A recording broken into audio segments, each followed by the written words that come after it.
All right, so I finished American Psycho today.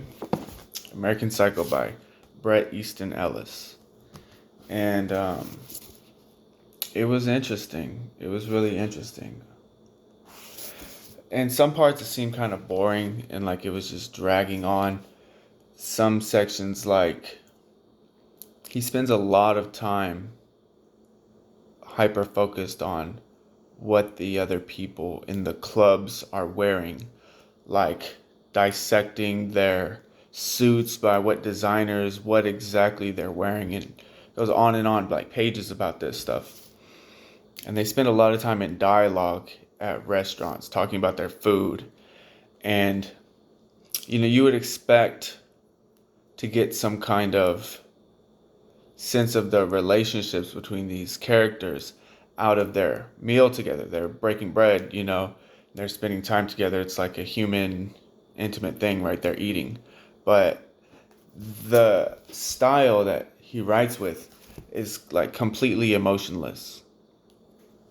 So at one point, you think that he's going to like turn a leaf or like have some like dynamic character development when Bateman is on a date with his secretary Jean, but no, it doesn't happen. He just like manipulates her to say, she's just like a goofy chick that's like infatuated over him.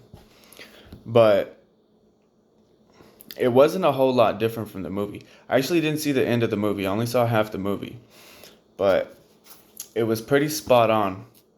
Some things happened in a different sequence of events, but pretty much all of the dialogue that I heard in the movie and all the narration from Bateman, it was all in here. And yeah, so Bateman is an unreliable narrator, so you don't really know if he's telling you the truth. He's a psycho. He could be making all of this up. He could just be delusional. And at a few points, it gives you some hints that tells you, like, this is a dream. At this part in Lunch with Bethany, he talks about going into the restaurant, and he's always like trying to mess with people.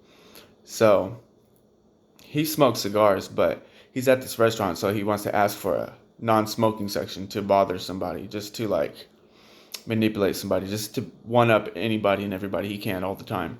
So it says, I stopped tapping my foot and slowly scanned the restaurant, the bistro, wondering how my hair really looks. And suddenly I wish I had switched to mousse, because since I last saw my hair seconds ago, it feels different, as if its shape was somehow altered on the walk from the bar to the table. A pang of nausea that I'm unable to stifle washes warmly over me. But since I'm really dreaming all this, I'm able to ask, so you say there's no non-smoking section, is that correct?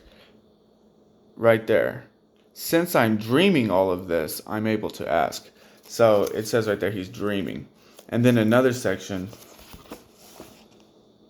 he's in a shootout with the cops. He shoots the gas tank at the cop car, and the cop car explodes, and the street lights explode. There's dead cops. There's cops shooting at him, and it's just insane. Cops now, right here, don't bother with warning shots anymore. They start shooting, and he returns their gunfire from his belly, getting a glimpse of both cops from behind the open doors of the squad car, guns flashing like in a movie. And this makes Patrick realize he's involved in an actual gunfight of sorts. He's trying to dodge bullets that the dream threatens to break is gone. That he's not aiming carefully, just obliviously returning gunfire, lying there, when a stray bullet, sixth in a new round, hits the gas tank of the police car. The headlights dim before it bursts apart, sending a fireball billowing into the darkness. The bulb of the street lamp above it explodes unexpectedly in a burst of yellow-green sparks, flame washing over all the bodies of the policemen, both living and dead. So he's in a shootout with the cops. He blows up the cop car. It's explosions everywhere, right? Dead cops. And he runs away. He runs away and goes and hides in his office. And he gets away, and they've got helicopters out, and cops are chasing him. But he just runs away on foot, and he gets away. And he makes a phone call confessing all of these horrendous murders that he's committed. allegedly. So he tells us.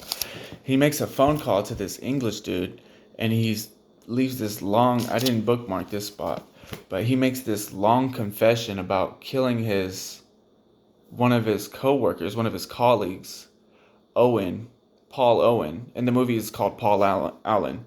But he makes this confession, and then the dude laughs at him. The dude laughs at him like, that's not possible. You didn't kill Paul Owens. I just had lunch with him 10 days ago in London. And at one point he's like cutting this chick up with a chainsaw in his apartment. But nobody notices. The cops don't come. Like, no, he has no consequences for his actions. And so you just think like Patrick Bateman is totally, completely delusional. None of this is true. Like, nothing that he said has any semblance to the reality that he lives. He's just a super bored, yuppie investment banker on Wall Street. He's not killing anybody. He's just fantasizing over living this double life. Because his real life is so boring. Like, he just goes to these, snobby bars and restaurants, and they criticize each other on their Armani and their Givenchy, and they're just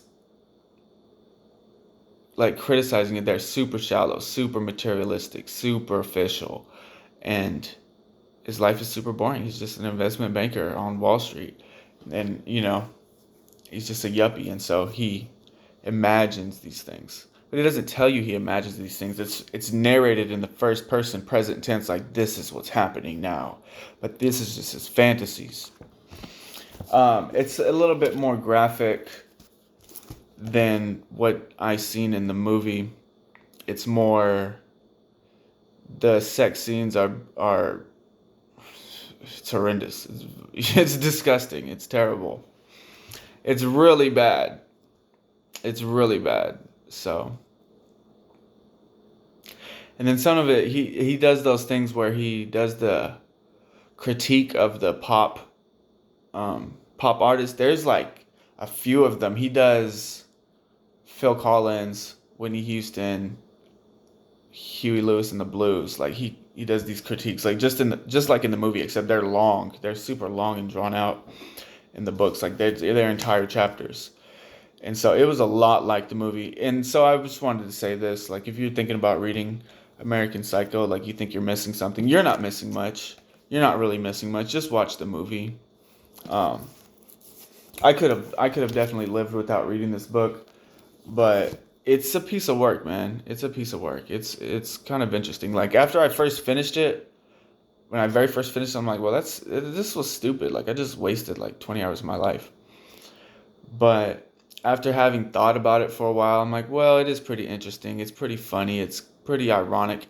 And a couple of things, I think the dude does kind of like nail it with society. This is written in 1989, right?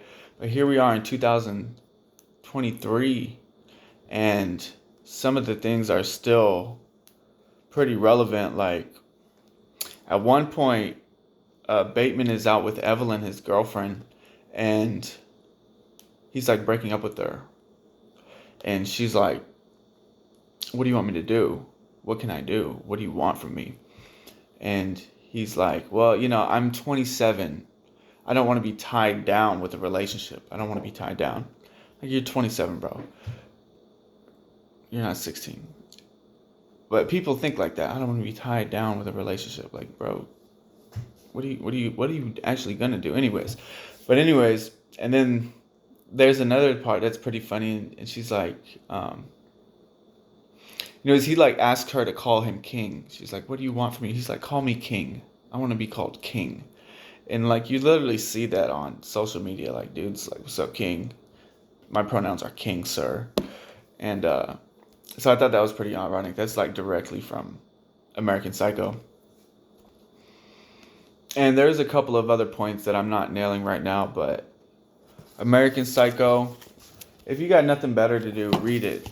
If you want to be picky about what you read something more valuable, something with more substance. But it was interesting.